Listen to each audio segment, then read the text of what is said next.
Hello, everyone. Thank you for joining me today. Now, I'm really excited because today I'm talking with somebody who I originally started talking to this is over a year ago, maybe a year and a half ago, when I came across his new line of action figures called 9 to 5 Warriors. Now, as soon as I saw these, I was drawn right to them because they're so amazing. They are reminiscent of toys from the 80s and 90s, the vibrant colors and the wacky designs and everything. I was just amazed. And I did buy them. I was able to get them through the first Kickstarter that happened. Four of them were made. And when I got them, man, I was so impressed as soon as I opened them. The cards, even the card artwork, the cards are sturdy. Just everything about it is packaged so beautifully. And then I haven't opened any, but I'm going to open one today. I'm really excited to do that because they're just too cool. They're too cool not to open. Joining me is the creator of 9 to 5 Warriors, back again, Brandon Braswell. Reduce, reuse, revenge. When you punch out, they come punching in. Thank you again for talking with me. Can you believe the last time we spoke like this, when this all started, was 2022? I know, it's insane. I can't even believe that. I can't believe it's been that long. And then you had four of your figures get released, get made, and I got them right away. I was so excited to see these when I first saw them. They just really feel like 90s. I've got Scotchy up here. They do feel like 90s figures. And I guess that really is because not just because your inspiration, but the sculptor behind some of these really did sculpt toys from the 90s.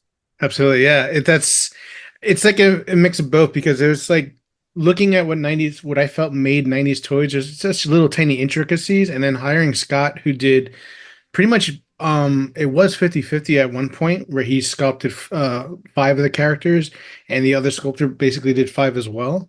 But this latest version is more digital. We took Scott's sculpts, digitally scanned them, brought them into the digital world, refined them, and like the other sculptor also started from scratch. Some of the characters, like Corporal Can, for instance, is all digital from day one. But what was cool is like just working with the digital sculptor, kind of told him to do similar things of like just go freehand, turn off anything that's symmetry, find those imperfections, leave those little things that like I feel brings the toy to life. I think it's the colors too. I guess we see some of the like neon-y colors with maybe some superhero kind of things, but I don't think we see a lot of that beyond superheroes. Unless they're really little kids' toys. They're not vibrant like they used to be.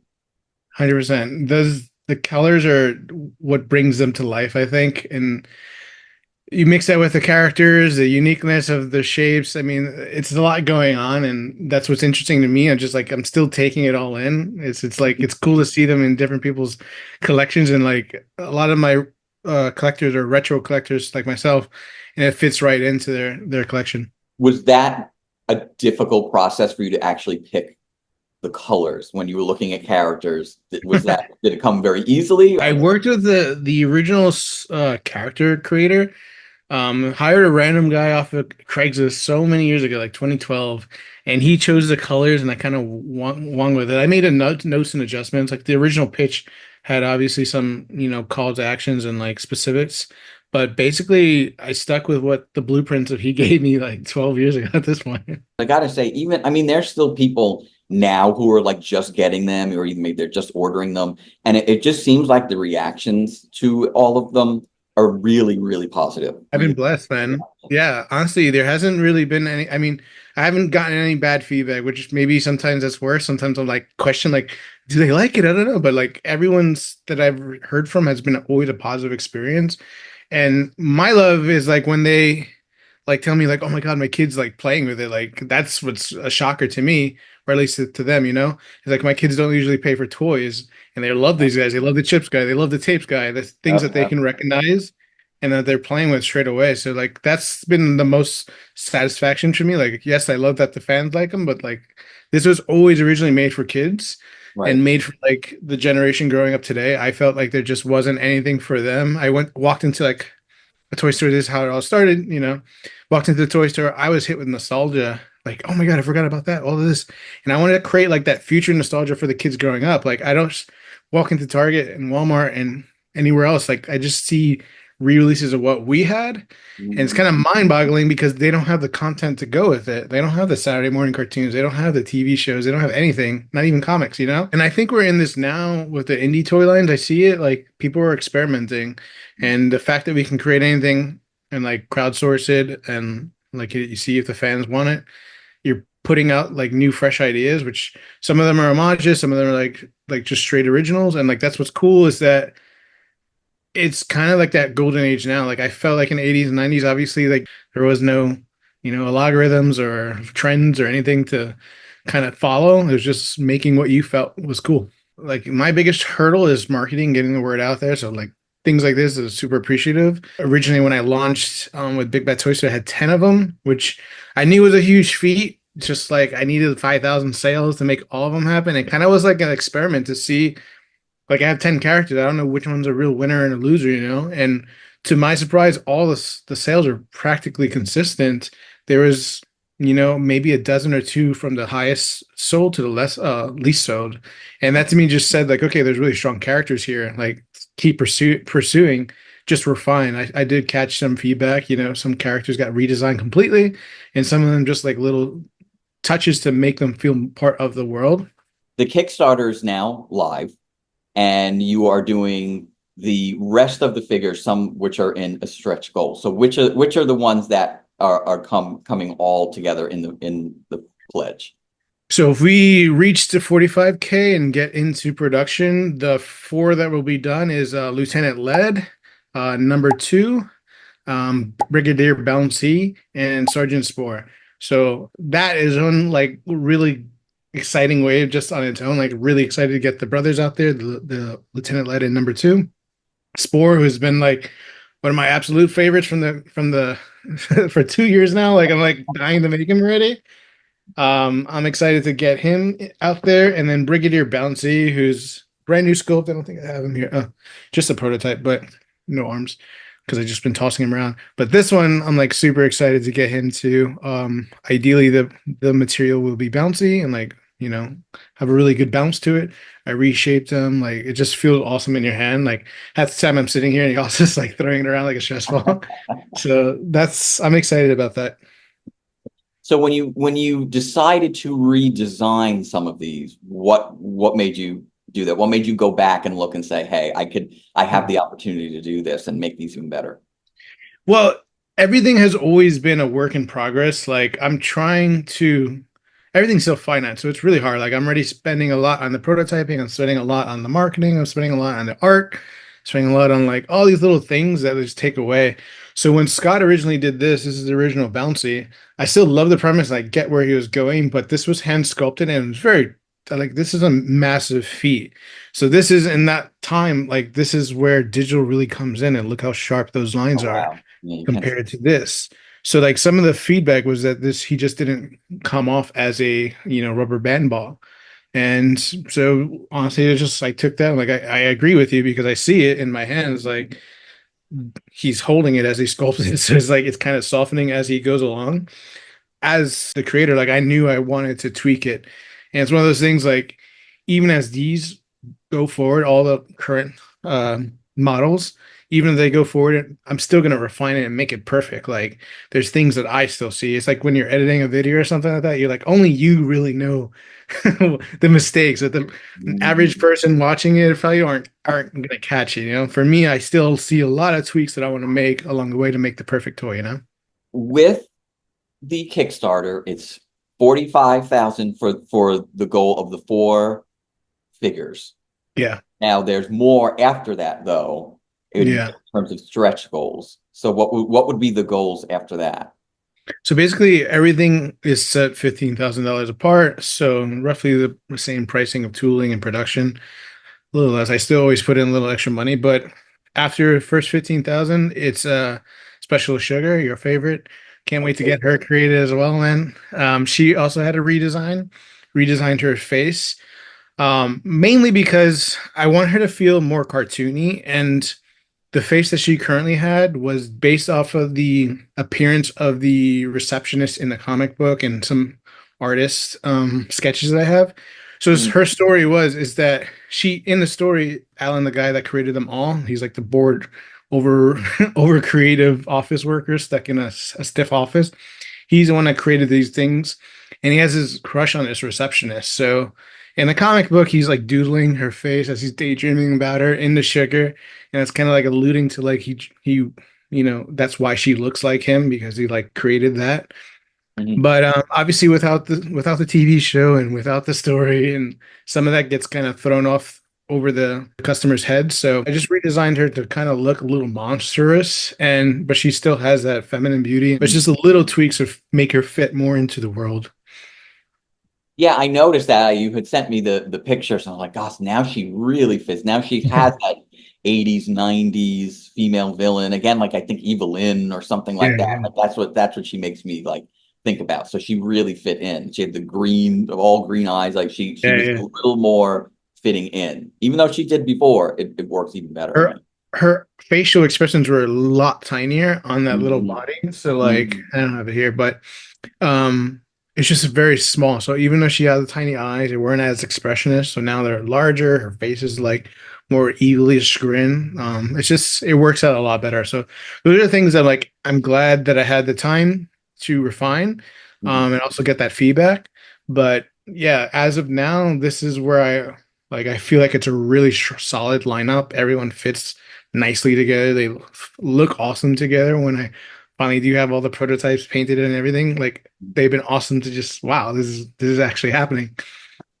And then the one after that is Corporal Can. Okay. Yeah. And Corporal those can. peanuts, which I just did, it's funny which ones really catch on because I didn't know you would maybe have gotten better ideas. I just didn't think people were going to like that one as much. I mean, it's so cool, but people are taking it in like this whole other direction. I wasn't even like excited to make him as a toy originally.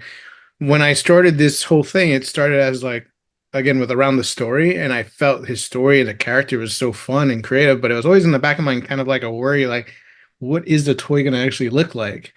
And what came to me at that time was like how I used to play with army man buckets and like Right, right. you have all those little tiny figures inside the bucket. And I just said, well, what if the bucket was playable as well? And you can attach attachments to it and whatnot. And so that's how the concept of that guy created. But it was one of those concerns. I'm like, I don't know if he's going to do well, but I put him out there. And like, again, people really love these guys and the bucket. And when the when I said I was moving forward with the current wave one, people kept on DMing. It was like, oh, what about Corporal Can? Is he gonna make it? Like, can you sell me the files separately? Can I print them? Yeah, it was like really cool to see how popular he actually became. And yeah. So great. So And on when he looks like Leslie Neal. he really does. So That now was I can't mentioned, and not I see. didn't see it until they said it. I was like, oh my gosh. Yeah, now I'm going to hear his voice, Oh, the whole I time. love it. The peanut characters, I'm excited about these. Like, this is always something that I wanted to keep creating expansions of because they're Army Men buckets. We got cool Army Men buckets. There's some like that were like, oh, the dinosaurs. There's some like different, there's so many plays on it. Right. And this is what I want to treat these guys as. Like I keep saying, they're kind of like we treat each mission kind of like Halloween. They're like little kids. They want to Mhm. dress up according to the mission. So I have expansions packs set. Not in this campaign. I might. It depends on where we go with it, but ideally, I'd love to, present it. But there's gonna be like ninjas, cowboys. I want to play with Fun. IPs too, like my version of like a Oh, Ghostbusters, that would be great. Oh my the fun gosh. stuff that I can That would get be past without great. being safe. See, and that's what I like when I hear you're talking about all that. I think that's the big thing people, they get hesitant because they don't know how far a line's going to go. And it seems like when there's a single line, they want it to go deeper. They want, a lot of things. And you have ideas for like tons of things way Yeah, beyond this. yeah. That's the beauty of it. It kind of writes itself, and since the main, character Colonel Custer is constantly on the lookout to create more minions, basically the idea was always to have endless amount of foods. Like I was always gonna like create more food characters. If we get to it, like I'm gonna reveal at least one or two of the characters that I have lined up already that are new and hasn't been shown anywhere. Super excited to get those out. Um, but yeah, basically it's just however much we can get supported. Like basically the lineup's endless, and what's cool is like everything's always original sculpts and original pieces, and there are no shared parts. So there's like really beautiful, authentic, and like just original characters. And I don't know, there's something about that they just all again seemingly fit together once you see them. That's what's fun to me, you know? And not only just the characters, but one of the, I guess, the last goals in the Kickstarter is the battle bits, Oh which yeah. is So really amazing to see. that was like so since launching this, I mean, even when I did the original Kickstarter, it was just Major and Custard. First question was like, "Will you have vehicles?" I'm like, "Well, let me get the toys out first, the characters, please." But surprising enough, like vehicles was constantly mentioned, and I had also shown like the watchtower and things in my trailers. I mean, like the commercials. So I had like a pen catapult, and I had like a watchtower made out of pencils in these commercials, and it'd be like, "Oh, is that available for sale? Is that going to be a play set?" I'm like, "Well, you can go ahead and make it yourself," kind of thing. That was always the premise of this toy, is like really get out there and make things yourself. Like for instance, this is done by one of those YouTubers named Dr. Toys, and he created this from can of windows, pencils, bottle caps. The headlights are what do you call it? Chapstick lids, Oh, and gee. like the straws are the exhaust pipes. And this is what I had hoped, and I still hope you know, sparks people's imagination and creativities with the toy line, because everything around you is a playset. So I just went a little further. In the back of my mind, I was always like, I want to see if there's a way to create like a Connects for adults. That's what I always had. And I'm like, I know we can probably figure out how to connect pencils and pens and other things. Like, how would that look? And it was always stirring in the back of my mind. And then come 2003 at Toy Fair, I met these two mechanical engineer students, and they're just trying to break into the toy industry. They heard about 9 to 5 Warriors. They were like, "Can we take you to lunch?" And we just got to talking, and like asked them what they're passionate about. What would they be the best toy line? And they're like, "We really like Legos. We like building things, and like all this. We just like connect. There's something there. Modular. We like modular. We want to do modular robots. Maybe." I was like, "Okay." And like might have something for you in the future. Keep me posted. And come December, like I hired them both to do like an internship, and basically we came up with these battle bits, which was like so clever and genius. Like these are just the 3D prints. They're not they're stiffer, but the production mode will be a lot softer so it can expand. But these are like the little bits in the story I just recently uploaded. Like how we worked was created like the raw connection bits first, and then we added deco to like, okay, once we knew the core shapes that we liked, that, oh, this connects to utensils, this connects to pencils, this can connect to binder clips, etc. Once we had those core shapes, then we added like the deco, like, oh, what can this look like? So going back to the watchtower and the pen catapult, like those things are really fastened together by rubber bands and like glue and what Right, looks like right. gum or something. So that's the deco we went with. I want these like finished models to look exactly like that, like as if it's like bound together by real rubber bands or bubble gum or binder clips. It's fun stuff like that. This is one of my favorite pieces actually.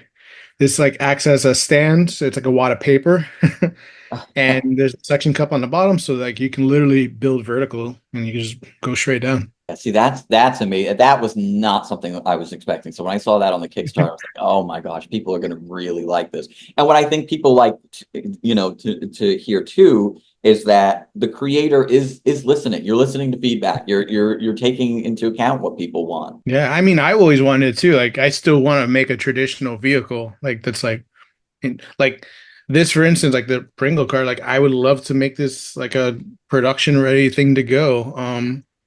But that's where you fall in line. Like, until I'm at that point where I can produce hundreds of thousands and they're scattered across Targets and Walmarts for 20, 40 bucks. That's not feasible right now. And if I make something like that, it's going to be like 300, 500. It goes back to the point where we're making like, who's the real demographic? And Right. like, I could make that, but I wouldn't even buy that. I'm not buying a $300 car right now. One thing I did notice too is I in the Kickstarter there's is a variant figure Yeah.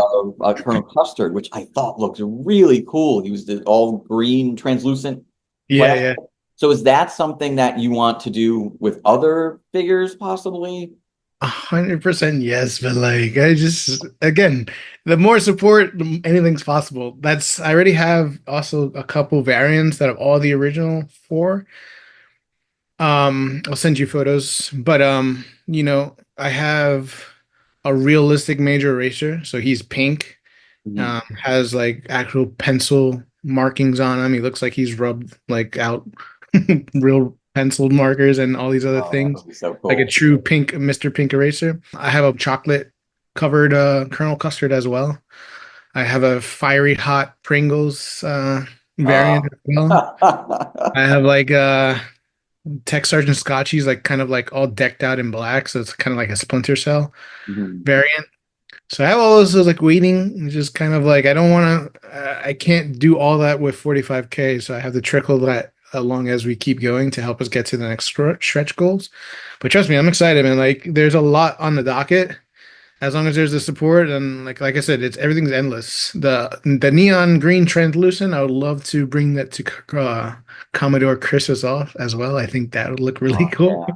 Just having all of them and maybe it's looking neon green or Yeah, something man. like from the beginning when they're all getting transformed or something like that. Exactly. I'm going for like the bracket of like creative and fun. Like we had Mad Balls on racks at one point, and we had cool creative toys that you use. Like there's Killer Tomatoes. I have like there's so many Bucky O'Hares and like just random things that just they were their own unique thing. And I'm in this. I'm trying to create that world. Like I totally see that. There's the He-Man style figures. There's the like super. There's superheroes.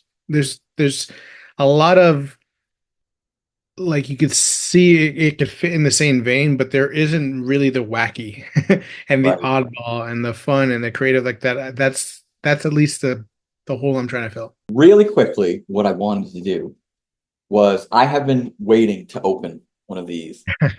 I got them. So I am going to open this one really Awesome. quickly because Sure. I've just been waiting. So first, I've got to say I love this. I love this idea so much. This is I mean, you just thought of this. This came to your mind just to have a shield that was the top of a I cup. mean, what goes best with a donut? Like he was gonna when he was purchased, he was most likely purchased with the coffee, and the story again is like he was stale. That's why someone took a bite out of him and said, "Oh, that's gross," and like tossed him in the trash, and that's what makes him like so angry and bitter towards humans. So the shield made sense. And you got all the like it's a real Yeah, lid. That's what's crazy about it to me. And of course, it's a shield yeah. with a little I handle on agree. that. And this, I think, is just I mean, I just he was my favorite when I saw him. I was just like, this is just it's so reminiscent to me of the retro Love it. plays. He's That's just such a so great cool. heft to it too. Like it just feels solid. I mean, great articulation. They move really, really well. It's just so cool. It's just so cool. And I love purple. So I was torn between Major Racer, but I have him now, thanks to you. And I've got lots of purple now. Personally, like there's color chemistry that works really well, especially in animation. So a lot of the questions like why that color, like it's primarily because the cartoon's gonna look awesome. Yeah. Yes, it doesn't have to match the real world application 100%, but on cartoon, like purple and green really go well together. Are you finding that true with like the marketing colors? They talk about what sells, what works. So it's all it's like blue and yellow. That seems to be like the toy color. I do what I like and that makes me happy. As soon as it like lights something up in my stomach, I know that it's there. I know when there's flaws, and like that's the thing too, is like that's why I know when things need to be fixed. So I fix as much as I can. If anything, I keep myself in that perfectionist state, and that's when you kind of gotta let go and just release it. Mhm. But yeah, a lot of the stuff is just until it feels right. Everyone I see who is looking at these, they make sure to reiterate when they're talking to people like, no, these are new. These didn't come out back in the day, but they look like they did. That's kind of the one detriment I have in my own marketing is like some people in TikTok, it's funny as hell because it's like that demographics like Gen Z, they're like, oh, I think my dad has I these. remember these. Yes, I And remember. then like in Instagram, I get a lot of the DMs like, I don't remember this, but this looks sick, or like, oh shit, when the hell did this come out? I'm like, oh, like they'll answer themselves, oh, this is new, this is cool, man. Yeah, I And have seen people say that. Yeah, yeah. You had also a great display for them with that backpack, that oh yeah, refrigerator backpack, which was amazing. this is still one of my favorite projects. So this was done for Designer Con. At the time, I thought my toys were coming in on Mhm. time to do a full like booth setup, and then last minute, well, I was being optimistic. I thought they'd be done in like, and shipped like the next day. They were done, but it still takes like 3 months to ship. But this was kind of like a opportunity to walk around Designer Con and show off the toys. This was on my back, and it's like a refrigerator raid. So the I worked with the Dio and artist Duarte, and he just executed it perfectly. This is kind of like a scene from the comic book where he's trying to bring Oh, things nice. to life. So Mhm. he's got the can of ginseng in there, which is the energy drink that brought them all to life. Basically, ginseng plus electricity equals, bringing something to life. So he's got like a 9 volt in there, and just I cool. saw some eggs back there, and I Yeah, know you have some kind of characters that were like egg troopers of some sort, and people were talking about those. And again, I'm surprised what people pick up on that they say I know. that's what I want to see. I want these egg troopers. There's a demand for things. I'm like, you caught that. That's great because it's only one card, and they're in a comic book, yeah, but they're cool. Like it's literally like they're hopefully like an army builder. Like I want to create more army builder things. Like I want to figure out a way to maximize on the molds. They're very expensive. Like I said, like they're all unique modes, which kind of beats my own ass yet again. But if I had like builder things, like that'd be kind of helpful. Like sell a pack of 3 eggs there, and you want a whole dozen, you get a couple. The idea with the eggs, and I'm still trying to execute it perfectly, is that they're interchangeable. The tops kind of, if it's a 3 pack, one top will live like on the other guy, so you can change around the expressions or the Oh, setups. oh, that's so Think of it kind of like Easter eggs, and you kind of like the plastic Easter egg shells that you can like right, switch around. But hopefully, there's a little more action of the mouse opening. But I'm still working on that. That right. could be a reveal. Like it's one of those things again. It's just only time and support. So the Kickstarter is live. Yeah, You've got a little less than 30 days now, yeah, and the part of the goal is 45,000. But it really we want it to get to 95, 100,000. yeah. I That would be think the battle true. bit. That would be Yeah, every I want Battle Bits so badly. So like, even if we don't reveal the new characters later on, I'm all good for that. Could be totally wave 3 or something else later. That could be its own standalone Kickstarter. there are four out. They're still available on your website. On my website, Commodore Chris is sold out. BBTS might still have them, but last I checked, he might be sold out as well. There's some collector's bundles still left where you can get all four. So I already like rationed off some for the collector's bundle. So if you're interested in a collector's bundle for Wave 1, that's still available. It's even in the Kickstarter as an add-on. I think it's limited to 50 right now. Okay. Um, Basically, you get the lunchbox, you get the thermos, you get the comic book, you get all four characters, the whole shebang. I love the bubble. I don't know what that. I just never seen that kind of bubble. Inverted bubble. Yeah. Yeah, but that just keeps it all in there. I guess really secure. Of course, Factory came up with that and I just ran with it. I love it. the artwork, the whole package, and the fact that you do list everybody. You give Yeah, everybody credit, which I think is really, really cool. Everybody gets to see how many people worked on this, and it's amazing. it's a tough road, but yeah, a lot of people doing a lot of favors for me. A lot of the stuff are like friends and family kind of just making shit happen for me. So I'm super appreciative of them. Seeing this now, even though you've got more to go, you've got more to do. This isn't the end, but seeing it now, Yeah. what does it make you feel to finally see this happen? The dream's accomplished as of now. Like everything else is just icing on the cake. So like I set out to create a toy many years ago. Those toys are now set out. Even if it just ends with wave 1, I'm happy to like it's just out there. I want to create like collect my childhood, but I also want to collect something that reminds me of it, but that's new. And so that's kind of how all this branched out of like what would I actually want and what would this look like in the 80s or 90s. Major Eraser was literally a childhood creation I used to create out of my own eraser, so it's super surreal to finally see that come to fruition to it's there, it's here. and he's in other people's homes. And like I said, when kids are actually playing with it, that's everything. So I'm like, that's an accomplishment right there. I obviously want to see the rest of the lines come through. There's so many more characters that like I'm just excited to continue to build the story. I want to continue telling. Like I really want to do more comic books. It just comes down to like just cash flow and resources. So that's the only limit. So I just appreciate everyone that has supported that bring this to life and who continue to support. So after this, after the Kickstarter, is there any other plans that you've got that you want to set in motion? What would be the next thing that you could talk about? Honestly, there's been a lot of interest in the series, and like that's what's cool. And I will say that I've been told many times that this is definitely something they want. The current state of the entertainment business is really wacky right now. Like the writer's strike really screwed things up. There's after that the animation studios and like Netflix shut down. So the one agent that like pushed it forward to a writer, because you have to be attached to a writer. The one writer who was attached said yes, he likes it, loves it, sees a potential, but then also says, I'm not going to lie to you. I have another 5 other projects on the back burners. And like, yes, this is needed. And they're looking for that, like, kidult slash 12, like 8 to 12, 14-year-old, like action series. This is perfect for it. But it just comes down to resources and timing. Like I'm not going anywhere. So it's like, I love that I keep pitching about it and people are discovering it. People want meetings with me. Like that's what's awesome. Like I know the potential's there. I just hope that it happens well, and not in like 20 years. I would like to be a little faster. Right, not another 10 years. I'm impatient already, man. Like it's a 10-year or 12-year like battle already. So it's cool. Again, everything's happening. I'm a little impatient. I'm like, come on, happen faster.